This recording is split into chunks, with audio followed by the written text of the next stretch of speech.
Good morning बच्चों। Class BSc second year और BSc BEd third year के लिए हमारा कॉमन टॉपिक चल रहा है कार्बोक्सिलिक एसिड, जिसके 6 नंबर पार्ट तक हमने कर लिया। आज 7 नंबर पार्ट की हम बात कर रहे हैं और हमने पिछली वीडियो के अंदर कार्बोक्सिलिक एसिड की रासायनिक अभिक्रियाओं की शुरुआत की थी, जिसके अंदर हमने सोडियम व सोडियम लवणों के साथ अभिक्रिया कर ली थी। दूसरी हमने की थी सी और OH बंद विदलन की अभिक्रिया, जिसके अंदर हेल्फुलार्ड जेलेंस की अभिक्रिया को पढ़ा था हमने। अम्ल क्लोराइडों का निर्माण किया था और उसके बाद में तीसरी जो रिएक्शन आती है वो है एस्टरों का संश्लेषण या एस्टर का संश्लेषण। एस्टर का संश्लेषण और एस्टर का संश्लेषण हम 2 प्रकार से करवा सकते हैं। एक तो करवा सकते हैं हम एल्किल हैलाइड से। एल्किल हैलाइड से ये रिएक्शन भी हमने कर ली थी एक बार। देखिए इस रिएक्शन को कैसे किया था हमने। एल्किल हैलाइड ले रहे हम और किसके साथ रिएक्शन करवा रहे हैं, कार्बोक्सिलिक एसिड के साथ रिएक्शन करवा रहे हैं हम। तो इसके अंदर क्या लेते हैं हम, कार्बोक्सिलिक अम्लों के सोडियम लवण को लेते हैं। ये पॉजिटिव और ये नेगेटिव की तरह बिहेव करता है, या फिर बोले सोडियम कार्बोक्सिलेट बोल सकते हैं इसको।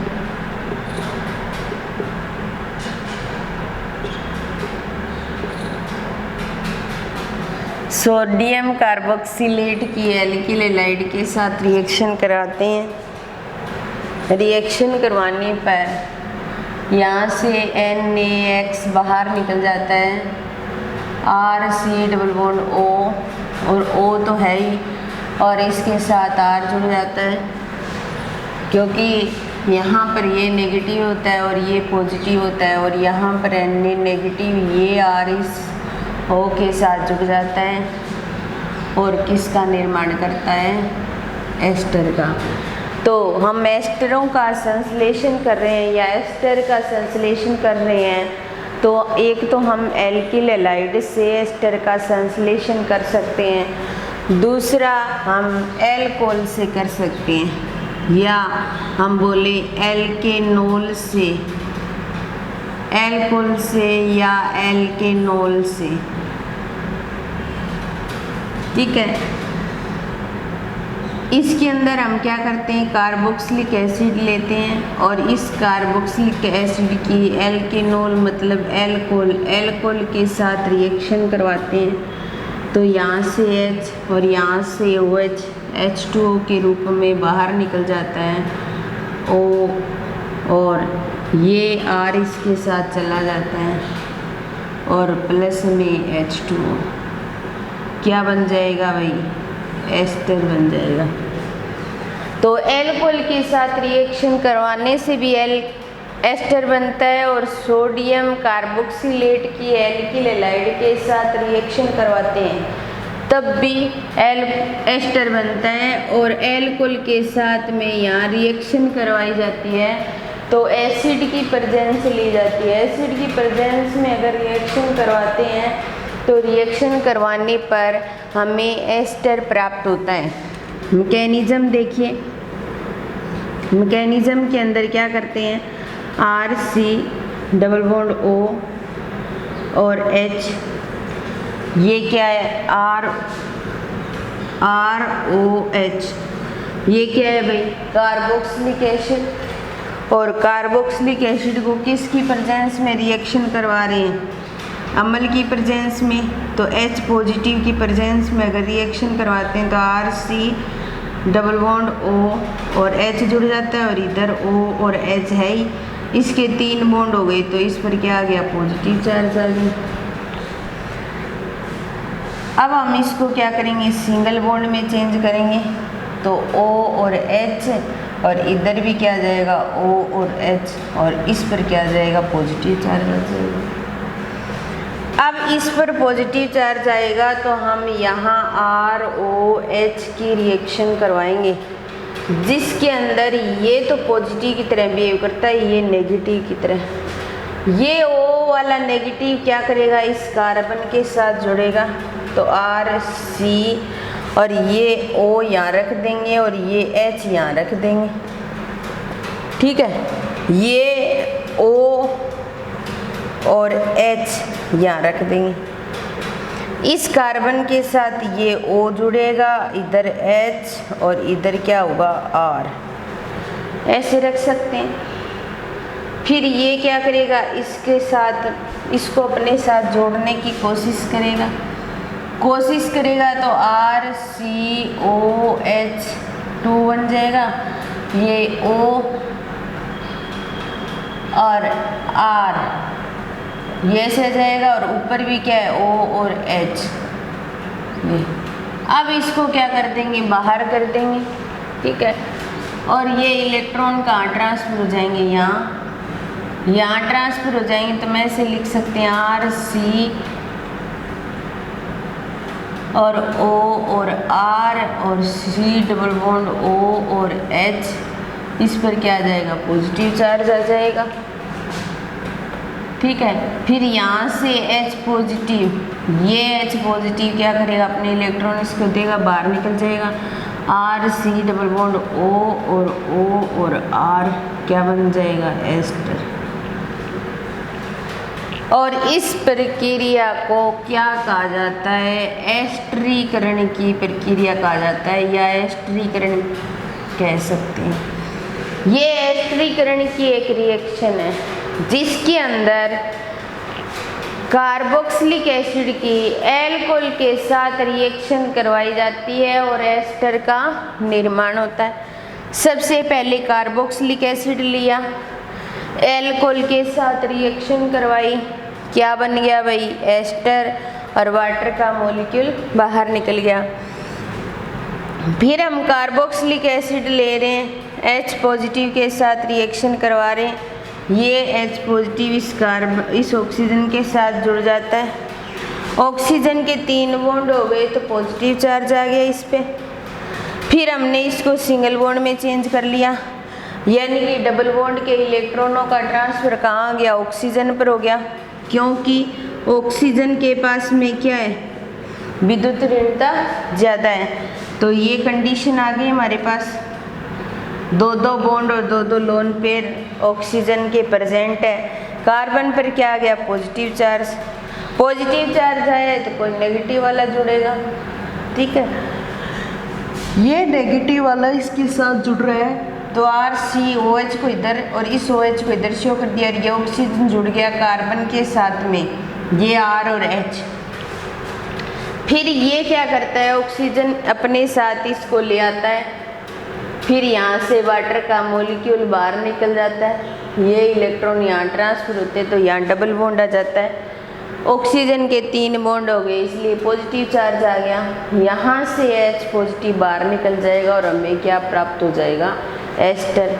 और एस्टर ही बनाना था हमें, तो इस तरीके से हम एल्किल हैलाइड से और एल्कोहल से एस्टर बना सकते हैं।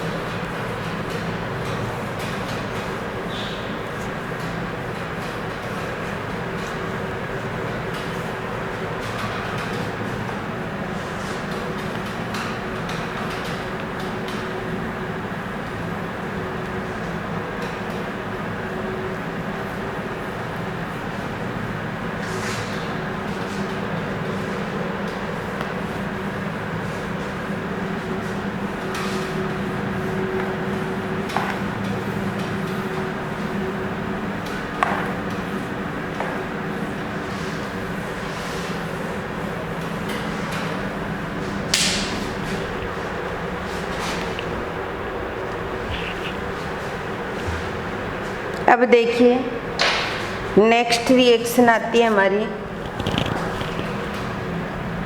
एमाइडों का संश्लेषण।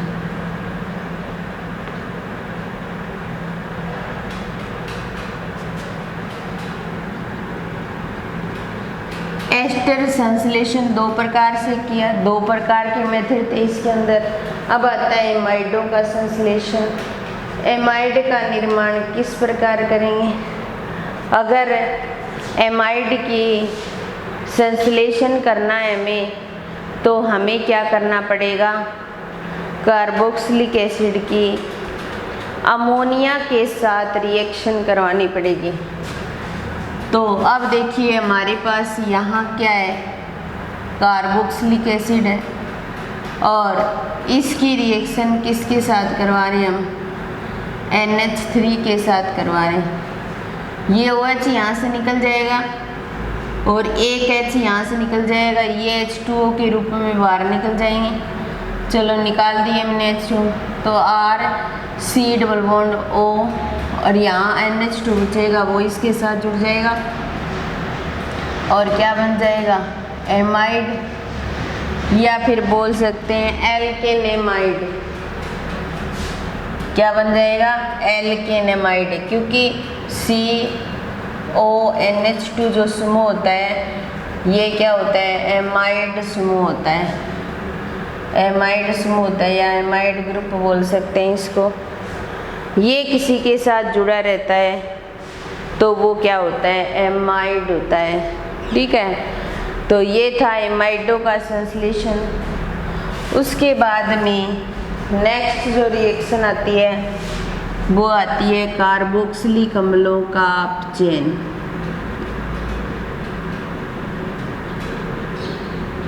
कार्बोक्सिलिक अम्लों का अपचयन।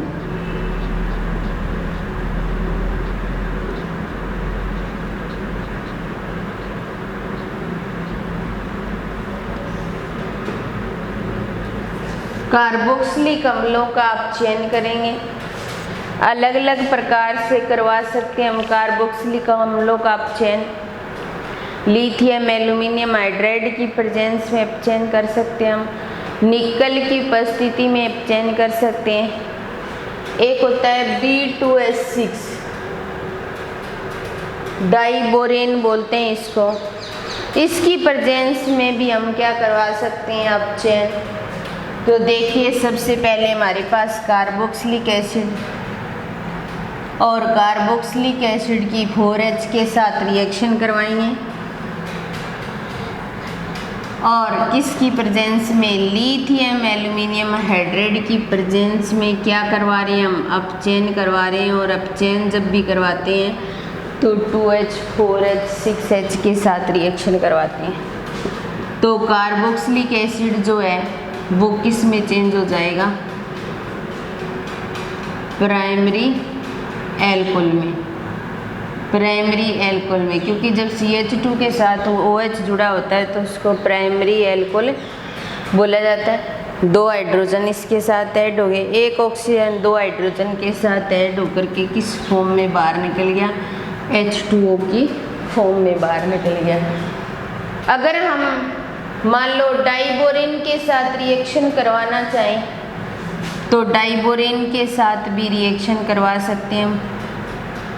B2H6 की प्रेजेंस में रिएक्शन करवाएं तो RCH2O की थ्राइस B ये प्राप्त हो जाएगा हमें। और फिर इसकी H पॉजिटिव की प्रेजेंस में रिएक्शन करवाएं तो ये एल्कोहल में बदल जाता है, जिसको बुलाता है प्राइमरी एल्कोहल। तो कार्बोक्सिलिक एसिड का अपचयन लिथियम एल्यूमिनियम हाइड्राइड की प्रेजेंस में कराया तो भी प्राइमरी एल्कोहल प्राप्त हो गया हमें। डाइबोरेन की प्रेजेंस में करवाया तब भी हमें प्राइमरी एल्कोहल प्राप्त हो गया। अगर हम कार्बोक्सिलिक एसिड का हाइड्रोजनीकरण करें निकिल की प्रेजेंस में तब भी हमें प्राइमरी एल्कोहल ही प्राप्त होगा। ये OH जैसा है वैसा ठीक है, इसके साथ 2 हाइड्रोजन और ये एक ऑक्सीजन 2 हाइड्रोजन के साथ में बॉन्डिंग करके क्या कर रहा है? H2O को बाहर निकाल रहा है। क्या बन रहा है? Primary alcohol. तो कार्बोक्सिलिक अम्लों का अपचयन करवाया हमने और कार्बोक्सिलिक अम्लों का अपचयन 3 प्रकार से करा सकते हैं। एक बार लिथियम एल्यूमिनियम हाइड्राइड की प्रेजेंस में करवा सकते हैं, वाटर का मॉलिक्यूल बाहर निकलेगा, प्राइमरी एल्कोहल बन जाएगा। दूसरी बार हम डाइबोरेन की प्रेजेंस में करवा सकते हैं, डाइबोरेन की प्रेजेंस में कराया तो प्राइमरी एल्कोहल प्राप्त हो गया। तीसरी बार कार्बोक्सिलिक एसिड का हाइड्रोजनीकरण निकल की प्रेजेंस में करवा सकते हैं, क्या प्राप्त हो गया, प्राइमरी एल्कोहल, और वाटर का मॉलिक्यूल बाहर निकल गया। इस तरीके से हम कार्बोक्सिलिक अम्लों का अपचयन करवा सकते हैं।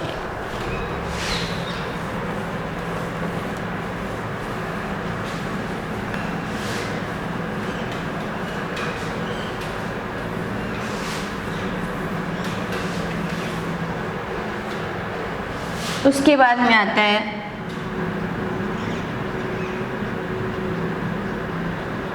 कार्बोक्सिलिक अम्लों का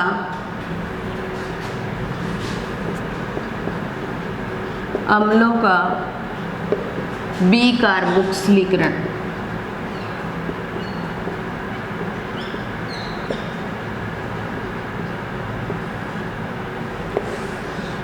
विकार्बोक्सिलीकरण का मतलब होता है CO2 का निकलना, यानी कि CO2 जब निकलेगी तो उसको क्या बोला जाएगा, विकार्बोक्सिलीकरण। और अगर CO2 प्रवेश हो रही है तो उसको बोला जाता है कार्बोक्सिलीकरण।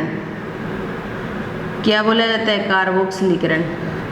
अगर CO2 का क्या हो रहा है, एडिशन हो रहा है, CO2 का क्या हो रहा है, एडिशन हो रहा है, तो उसको बोला जाता है कार्बोक्सिलीकरण। और अगर CO2 बाहर निकल रही है तो उसको बोला जाता है विकार्बोक्सिलीकरण। अगर हम कार्बोक्सिलिक एसिड लें, यहाँ पर RC डबल बॉन्ड O और OH, और कार्बोक्सिलिक एसिड का क्या करवाएं, विकार्बोक्सिलीकरण, और विकार्बोक्सिलीकरण करवाएं, तब यहाँ से CO2 बाहर निकल जाएगी और R और H एक दूसरे के साथ जुड़ जाएंगे। और जब R और H एक दूसरे के साथ जुड़ते हैं तो उसको क्या नाम दिया जाता है, एल्केन। तो हम कार्बोक्सिलिक अम्लों का विकार्बोक्सिलीकरण करवा करके क्या बना सकते हैं भाई, एल्केन। एल्केन बन गया हमारा। और बना कैसे, कार्बोक्सिलिक अम्लों का क्या करवाया, विकार्बोक्सिलीकरण करवाया। और विकार्बोक्सिलीकरण एक और मेथड के द्वारा भी कर सकते हैं, या एक और उत्प्रेरक की उपस्थिति में भी कर सकते हैं। अगर इसकी रिएक्शन सोडामाइड की प्रेजेंस में करवाई जाए तब भी कार्बोक्सिलिक अम्लों का क्या होता है, विकार्बोक्सिलीकरण। क्या होता है भाई, विकार्बोक्सिलीकरण। अगर हमारे पास यहाँ CH3C डबल बॉन्ड OOH है और यहाँ पर हम क्या करें, सोडामाइड लें और सोडामाइड की प्रेजेंस में रिएक्शन करवाएं, तो ये CH3COONA में चेंज हो जाता है, जिसको बोला जाता है सोडियम कार्बोक्सिलेट। क्या बोला जाता है, सोडियम कार्बोक्सिलेट। और फिर ये सोडियम कार्बोक्सिलेट का अगर जल अपघटन करवाया जाए तो ये CH4 में चेंज हो जाता है और यहाँ से CO2 बाहर निकल जाती है और CH4 में चेंज होता है, इसको क्या बोला जाता है, मीथेन। और CO2 बाहर निकलती है, मतलब क्या हो रहा है, विकार्बोक्सिलीकरण हो रहा है। तो विकार्बोक्सिलीकरण करवा करके हमने क्या किया, मीथेन का निर्माण किया। और मीथेन क्या है, एक एल्केन है। तो हम ऐसा कह सकते हैं कि कार्बोक्सिलिक अम्लों का जब विकार्बोक्सिलीकरण करवाते हैं तो हमें क्या प्राप्त होता है भाई, एल्केन प्राप्त होती है। यह देखिए, अगर मैकेनिज्म के अकॉर्डिंग देखें तो सबसे पहले यहाँ पर हमने CH3C डबल बॉन्ड O और OH ये लिया था, ठीक है, ये लिया। तब यहाँ पर CH3 पॉजिटिव प्राप्त हो गया हमें और CO2 क्या कर दी हमने, बाहर निकाल दी। और एक H पॉजिटिव बाहर निकल गया, ठीक है। और फिर CH3 पॉजिटिव क्या करता है, वाटर के साथ रिएक्शन करता है, और वाटर के साथ रिएक्शन करके इसके साथ एक हाइड्रोजन जुड़ जाती है और यहाँ पर OH नेगेटिव बाहर निकलता है। ये OH नेगेटिव और ये H पॉजिटिव आपस में रिएक्शन करते हैं और वाटर के मॉलिक्यूल को बाहर कर देते हैं। तो इसका मतलब ये हो गया कि हमारे पास में यहाँ पर क्या प्राप्त हुआ भाई, हमें CH3 ये बाहर निकल गया, CO2 बाहर निकल गई, ये कार्बोकेटाइन की जगह कार्बोएनाइन बनता है भाई, सॉरी। तो ये किस में चेंज हो गया, कार्बोएनाइन में चेंज हो गया, ठीक है। और कार्बोएनाइन के अंदर की वाटर के साथ रिएक्शन करवाते हैं तो यहाँ से H पॉजिटिव बाहर निकलता है, वो इसके साथ ऐड होता है, तब इसलिए ये कार्बोएनाइन बनता है और हमें क्या प्राप्त हो जाती है, एल्केन। और ये हमने बनाई थी मीथेन, और मीथेन हमने प्राप्त कर ली। इसके साथ ही हमारा जो जनरल टॉपिक था कार्बोक्सिलिक एसिड और कार्बोक्सिलिक एसिड की रासायनिक अभिक्रिया, ये टॉपिक तो कंप्लीट होता है, लेकिन अभी कार्बोक्सिलिक एसिड के अंदर हेलो कार्बोक्सिलिक अम्ल, हाइड्रोक्सी कार्बोक्सिलिक अम्ल, डाईहाइड्रोक्सी डाई कार्बोक्सिलिक अम्ल, ये कई सारे कार्बोक्सिलिक एसिड हैं जिनका अलग अलग टॉपिक है, एक एक टॉपिक करके हम पढ़ेंगे। बाकी नेक्स्ट क्लास में शुरुआत करेंगे। आज की क्लास तो यहीं समाप्त करते हैं। धन्यवाद।